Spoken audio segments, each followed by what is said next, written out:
Right. ఇక్కడ మనకి కొంత డిస్టర్బెన్స్ అయితే ఉంది. అంటే ఇక్కడ గూడా కొంతమంది జనాలు గూడా పోగయ్యారు. అదేవిధంగా కొంత మీడియా గూడా చాలామంది వచ్చేసరికి మనకి అసలు వాళ్ళు టైం ఇవ్వలేకపోతున్నారు. ఒక్కసారి అంకుల్‌తో మాట్లాడదాం. లోపలికి రండి. సో, ఇన్ని రోజులు గూడా అంటే దాదాపు నెలకు 30,00,000 సంపాదిస్తున్నారంటూ గూడా చెప్పారు. సో, ఇందాక వాళ్ళ అబ్బాయి గూడా మాట్లాడారు. 30,00,000 సంపాదిస్తే మా ఇల్లు ఇలా ఎందుకుంటుందంటూ గూడా. చూసారు గదా! మొత్తం రేకుల షెడ్డే ఉంది ఇల్లు గూడా. సో, ఇక్కడ ఇదే వంటగది. రోజు ఆంటీ అంటే ఉదయం 3 గంటలకు లేసి అంటే అర్ధరాత్రి లేసి ఇక్కడే వంట చేస్తారు. ఒక్కసారి రండి. సో, ఇక్కడే చేస్తారు. సో, చూడడానికి కూడా చాలా చిన్నగా ఉంది మనకి రేకుల షెడ్. చూస్తే 2 రూమ్‌లు ఉన్నట్టుగా ఉంది. ఒకటి బెడ్‌రూము, అదేవిధంగా ఒకటి ఇదంతా కూడా కిచెన్‌కి ఏర్పాటు చేసుకున్నారు. సో, అంకుల్ ఇక్కడే ఉన్నారు. ఒకసారి మాట్లాడదాం. చెప్పం. సార్ నమస్తే అంకుల్. నమస్తే అమ్మ. అసలు నిన్నేం జరిగింది?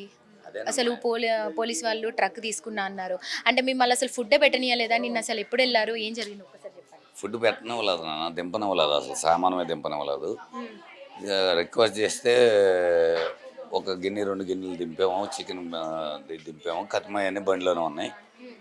ఇక తర్వాత బండి తీసుకుని వెళ్ళిపోయారు. హ్మ్. తీసుకుని వెళ్ళిపోయి సీజ్ చేశారు బండి. హ్మ్. అట్లా అట్లా తీసుకెళ్ళిపోతే మరి దాదాపు చాలా షాప్స్ ఉన్నాయి గదా! స్ట్రీట్ ఫుడ్ అన్నప్పుడు చాలా మంది అమ్ముకుంటున్నారు మీలాగే. మరి మిమ్మల్ని మాత్రమే తీసుకెళ్ళనా అని మరి మీరేం అడగలేదా? అదే అడిగాము. అడిగితే మీ దగ్గర క్రౌడ్ ఎక్కువ ఉంది బాగా, మీ వల్ల ట్రాఫిక్ జామ్ అవుతుందని అన్నాను. హ్మ్. మరి దానికి తగిన అంటే పరిష్కారం ఏమైనా చూపియండి అని మీరు అడిగారా? మరి ట్రక్ ఇమ్మని ఏ విధంగా అడిగారు? వాళ్ళు ఏమన్నారు అసలు పోలీసులు? అంటే ఒక వారం రోజులు ఆపమన్నారు. ఎందుకని ఆపమన్నారు? మన వల్ల క్రౌడ్ పెరుగుతుందని అక్కడ, మా వల్ల క్రౌడ్ పెరుగుతుంది, ఒక వారం రోజులు ఆపమన్నారు. అంటే ఇదంతా సోషల్ మీడియా ఇదంతా కూడా కొంత స్టాప్ అయిపోతే మళ్ళీ యథావిధిగా మొదలు పెట్టుకోవచ్చు అన్నారా? ఆ ఆ మాటే చెప్పారు. హ్మ్. మరి రేవంత్ రెడ్డి గారు మీకు గుడ్ న్యూస్ చెప్పారు. స్పందించారు. సరే సీఎం రేవంత్ రెడ్డి వారి దృష్టికి చేరింది. మరి సీఎం రేవంత్ రెడ్డి గారే మీకు కాల్ చేసి కూడా మాట్లాడడం జరిగిందంట. అసలు ఏం మాట్లాడారు? రేవంత్ రెడ్డి గారే కాల్ చేశారా? లేదు లేదు, రేవంత్ రెడ్డి గారు మన దీంట్లో పెట్టారంట, పోస్ట్లో పెట్టారంట. రేవంత్ రెడ్డి గారికి కృతజ్ఞతలు తెలియజేస్తున్నాను.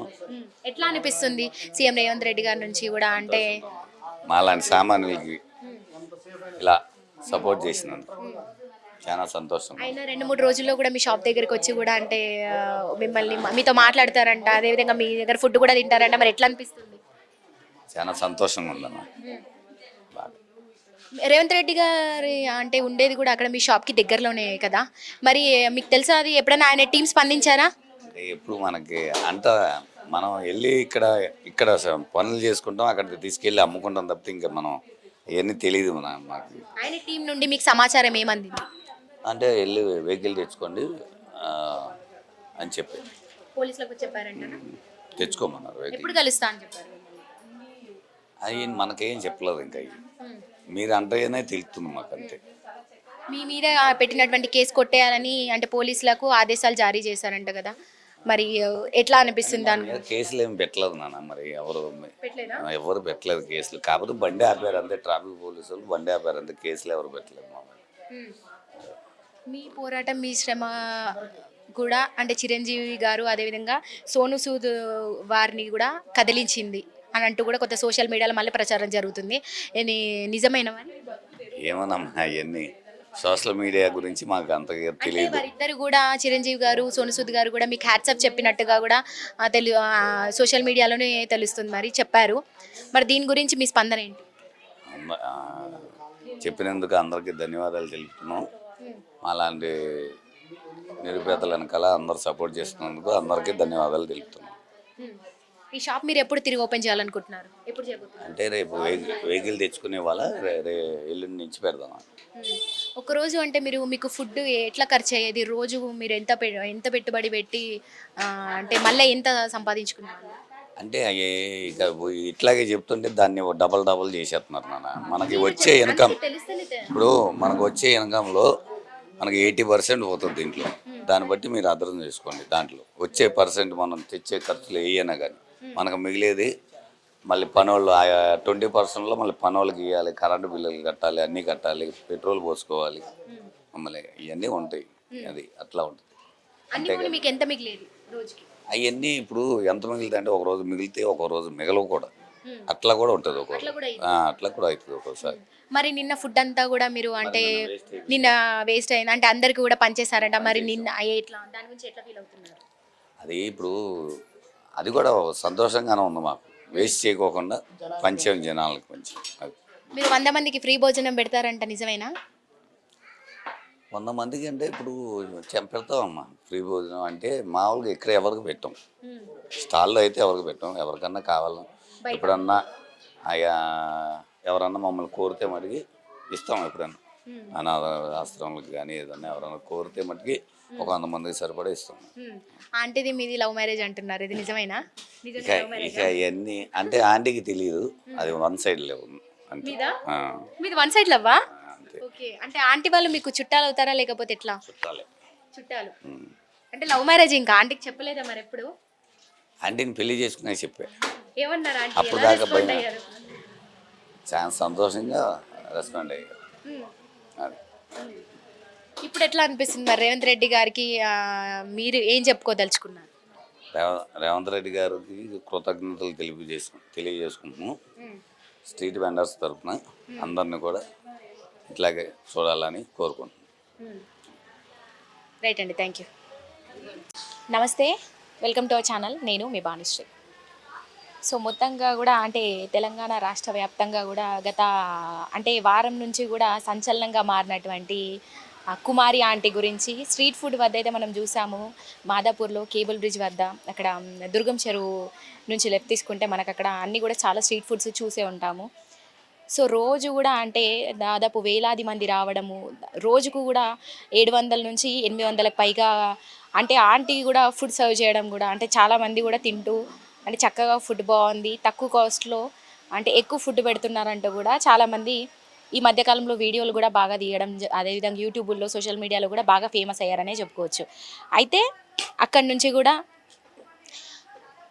అంటే ఒక విషయం పైన కూడా కొంచెం సంచలనంగా మారినటువంటి విషయం ఏంటంటే నిన్న పోలీసులు వచ్చి కూడా అంటే ట్రాఫిక్ పోలీసులు వచ్చి కూడా కుమారి ఆంటీ వాళ్ళ ఏదైతే ఫుడ్ ట్రక్ ఉంటుందో వాళ్ళది సీజ్ చేశారని చెప్తున్నారు. అసలు ఎందుకు ఫుడ్ ట్రక్ సీజ్ చేశారు ఏందన్న విషయాలు గురించి మనం ఒక్కసారి తెలుసుకునే ప్రయత్నంలో మనకు తెలిసిన విషయాలు అంటే యూట్యూబ్ వాళ్ళు వచ్చి కూడా మొత్తము అంటే ఆంటీని ఫేమస్ చేశారు, అదేవిధంగా దింపేశారని కూడా కొంత వార్తలు వచ్చినాయి. అందుకే ఫుడ్ ట్రక్ అనేది కూడా తీసుకెళ్ళిపోయారు. అంటే అక్కడ ఉన్నటువంటి చుట్టుపక్కల మొత్తం కూడా ట్రాఫిక్ రద్దీ పెరిగిపోతూ కూడా అంటే అక్కడ ఇబ్బందులకు గురవుతున్నారు జనాలను కూడా పోలీసులు వచ్చి అయితే ట్రక్ తీసుకెళ్ళిపోయారు. మరి అసలు ట్రక్ అప్పగించారా లేదా, అసలు అక్కడి నుంచి మొత్తం సీఎం రేవంత్ రెడ్డి వరకు కూడా ఈ న్యూస్ వెళ్ళడం అనేది ఇంకా సంచలనంగా మారింది. మొత్తానికైతే అంటే ఆంటీ రోజుకి ఇంకా ఫేమస్ అయిపోయారు అనే చెప్పుకోవచ్చు.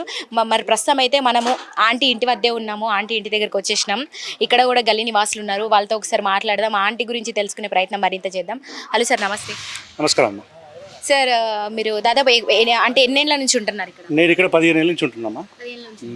కుమారి ఆంటీ గురించి మీకేం తెలుసు, మీకు తెలిసిన విషయాలు? కుమారి ఆంటీ గారి గురించి వాస్తవంగా ఆమె మాకు ఇంతకుముందు తెలుసు, కానీ ఈమెనే అక్కడ కొండాపూర్లో ఈ హోటల్ రన్ చేస్తానని చెప్పి మేము కూడా ఆశ్చర్యపోయినాము.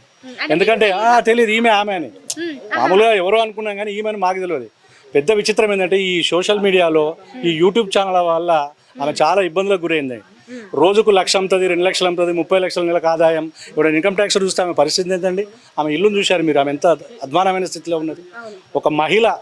ఒక మహిళా శక్తి ఆమె కేవలం తన వంట చేసే పనితోటి ఆ స్థాయికి ఇంతమంది పనులను పెట్టుకొని అక్కడ అంత మంచి ఫుడ్ కోర్ట్ రన్నింగ్ చేస్తుంటే రోజుకు 1,00,000 ఆదాయం అని ఒకరు చెప్పడం, రోజుకు ఒక యూట్యూబ్లు ఆమెను యూట్యూబ్లు చేసి లాస్ట్ రోడ్డు మీద తీసుకొచ్చిండ్రు.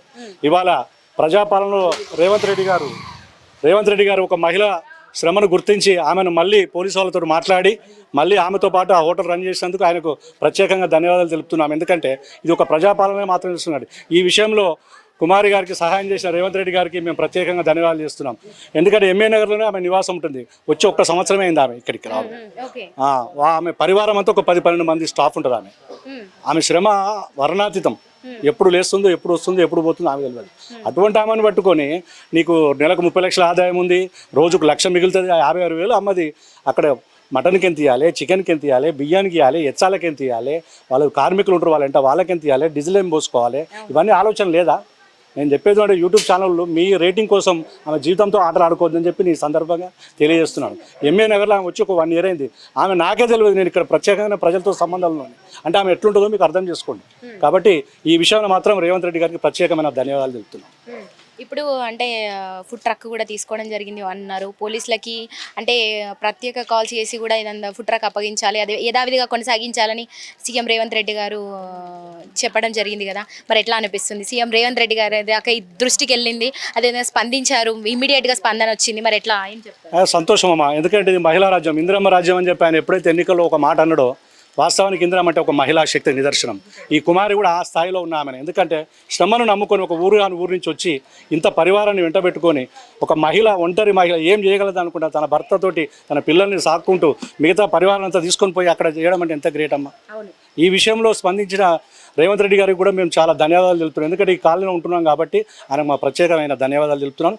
మహిళా శక్తిని గుర్తించి మళ్ళీ యథావిధిగా ఇక్కడ ఏమైందంటే ప్రత్యేకమైన ఎక్కువ బాగా హైప్ చేసే వరకు చాలామంది ఫ్లోటింగ్ వచ్చినప్పుడు ఆటోమేటిక్గా ట్రాఫిక్ జామ్ అవుతుంటుంది.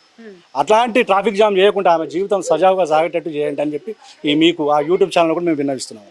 అంటే సీఎం రేవంత్ రెడ్డి గారి నుంచి ఇంకేం పిలుపునిచ్చారు అంటే ఫుడ్ యథావిధిగా కొనసాగించాలని చెప్పడంతో పాటు ఇంకేమైనా చెప్పడం జరిగిందా? అంటే ఆమె ఒక ట్రాఫిక్ కానిస్టేబుల్ కూడా వాళ్ళు పెట్టుకోవాలని చెప్పింది. ఎందుకంటే ఈ హైప్ క్లియరేషన్ చేయడం వల్ల ఎక్కడెక్కడ వాళ్ళంతా అక్కడికి రావడం జరుగుతుంది. ఆటోమేటిక్గా అక్కడ ట్రాఫిక్ జామ్ అవుతుంది. ఆ ట్రాఫిక్ జామ్ అవడం వల్ల పోలీసులకు కూడా ప్రాబ్లం వస్తుంది కదా. లా అండ్ ఆర్డర్ ప్రాబ్లం వచ్చింది అక్కడ. పోలీసు వాళ్ళకి ఏమైందంటే మొత్తం రోడ్ అంతా ప్యాక్ అయిపోయినప్పుడు ఆటోమేటిక్గా వాళ్ళు చర్యలు తీసుకుంటారు ట్రాఫిక్ పోలీసు వాళ్ళు. అలాంటి పరిస్థితి రాకుండా కొంచెం మళ్ళీ స్టార్ట్ చేసుకొని ఈ హైప్ అనేది క్రియేషన్ చేయకపోతే ఆమె బతుకు ఆమె బ్రతకగలుగుతుందని చెప్పి ఈ సందర్భంగా మీకు తెలియజేస్తున్నాను. ఓకే, మీకు తెలిసినంత వరకు వాళ్ళ కుటుంబము అంటే దాదాపు సంవత్సరం నుంచి చూస్తున్నారన్నారు కదా. అంటే ఇప్పుడు ఈ సోషల్ మీడియా వల్లే మీకు కూడా తెలిసిందా? అంతకుముందు అంటే వాళ్ళు ఏం చేస్తారు, ఎట్లుంటారు ఏంటని తెలియదా? ఆమె ఇక్కడ పనిచేస్తుంది తెలుసు. 1-2 విషయాలు కూడా మేము కూడా గొడవ పడుతుంటే చుట్టుపక్కలతో మేము ఆమెకు సరి చెప్పామా, మనం పని చేసుకున్నప్పుడు జాగ్రత్త ఉండాలి అట్లా. కానీ ఈమెనే కుమార్ అనే విషయం నాకు కూడా తెలియదు. మా భార్య చెప్పేదాకా ఈమె కుమారి అని తెలియదు నాకు. ఎందుకంటే ప్రత్యేకంగా ఏం చూస్తాము, 1-2 సార్లు కలిసినాం మేము. ఇదే మా ఇల్లు, ఈ 2 ఇల్లు దాటినాక ఆమె ఇల్లు. ఈమె సోషల్ మీడియాలో అయిపోయినాకనే వాస్తవం ఈమె కుమారి మా కాలనే ఉంటుందని చెప్పి మేమే ఆశ్చర్యపోయినాం. అది పరిస్థితి. ఇప్పుడు ఇంకో విషయం కూడా సంచలనంగా మారింది. మీరు వార్తల్లో చూసుకుంటే కూడా అంటే వైసీపీ నుంచి ఆమెకు కింద ఇల్లు అంటే ఆంధ్రాలో ఇల్లు ఇచ్చారంట, ఇల్లు అందింది అని చెప్పారు. అంటే కొంతమంది అంటే ఆంధ్ర నివాసులు కూడా ఇక్కడ ఎంతోమంది సెటిలర్స్ ఉన్నారు. వాళ్ళని అడిగితేనేమో అసలు జయగానే ఏం చేయలేదు ఏంటి అంటూ మాట్లాడతారు. మరి అంటే ఇది కూడా కొంత రాజకీయ పరంగా కూడా తీసుకురావడం జరిగింది. అంటే ఇప్పుడు జనసేనకి వైసీపీ మధ్య కూడా కొంచెం విమర్శలు స్టార్ట్ అవ్వడం, అంటే వైసీపీ ఆమెకి ఇవ్వడానికి ఓట్ బ్యాంక్ పెంచుకునే ప్రయత్నం కూడా చేస్తున్నారంటూ కూడా కొంత విమర్శలు అయితే వస్తున్నాయి. మరి దీనికి మీ స్పందన ఏంటి? అమ్మ, రాజకీయాలు మనుషులకు బ్రతుకునియాలి కానీ బ్రతుకుని జడగొట్టద్దు. వాళ్ళు జనసేన అయినా, వైఎస్ఆర్సీపీ అయినా, తెలుగుదేశం అయినా మనుషులు వాళ్ళు శ్రమను నమ్ముకున్న వాళ్ళు. వాళ్ళ శ్రమను గుర్తించాలి తప్ప వాళ్ళు వైసీపీలు సాయం చేసిండ్రు, వైసీపీలు ఇల్లు ఇచ్చిండ్రు ఇవన్నీ కాదు. రేపు ఆమె ఎవరికి ఓటేస్తే ఎవరికి అర్థం కాని పరిస్థితులు. వైసీపీ కూడా నిజంగానే అంటే ఓట్ బ్యాంక్ కూడా పెంచుకునే ప్రయత్నంలోనే ఆమెకి ఇల్లు ఇచ్చే ప్రయత్నం చేసిందంటారా? పేదరికంలో ఆమె పేదరికం పరిస్థితులను చూసి ఆమెకి ఇల్లు ఇచ్చిండ్రు. వాస్తవం కూడా ఆమె పేదరికంలో ఉన్నది. ఇప్పుడు ఆమె ఇల్లు చూస్తే మీకు అర్థం అవ్వట్లేదండి. ఒకడు వచ్చేయమంటాడు ఆమె బెంజ్ కారు ఉంది ఆమె కానీ ఒకటి చెప్తాడు, ఇంకొకరు వచ్చి 30 లక్షల నెలకు ఆదాయం అని చెప్తాడు. 12 మూల 36 అంటే ఎంత ఆదాయం ఉంటుందండి? 3,60,00,000 అంటే ఇన్కమ్ ట్యాక్స్లు వస్తే ఆమె పరిస్థితి ఏంది? మీరు నోటికి ఏది పడితే అది మాట్లాడేస్తుండ్రు. నెలకు 30 లక్షల ఆదాయం అంటే ఇన్కమ్ ట్యాక్స్లు కనుక ఆమె రైడ్ చేస్తే ఆమె పరిస్థితి ఏమి? ఆమె ఇంట్లో ఏమున్నాయండి? వంట సామాన్లు, ఆ పాత్రలు, ఆడ ఉన్న అవి తప్ప ఆమె దగ్గర ఏం లేవు. హైప్ అనేది చాలా అన్యాయం అండి. ఒక సోషల్ మీడియా అవగాహన లేకుండా వాళ్ళ విచ్చలవిడిగా వాళ్ళ విపరీత ప్రచారం, వాళ్ళ ఛానల్ రేటింగ్ కోసం ఆమె జీవితంతో చెడలాగటం అనుకున్న మాట మాత్రం వాస్తవం. ఇలాంటి పనులు చేయొద్దు దయచేసి అని చెప్పి మీ సందర్భంగా మీకు తెలియజేస్తున్నాను. Thank you so much. మరింత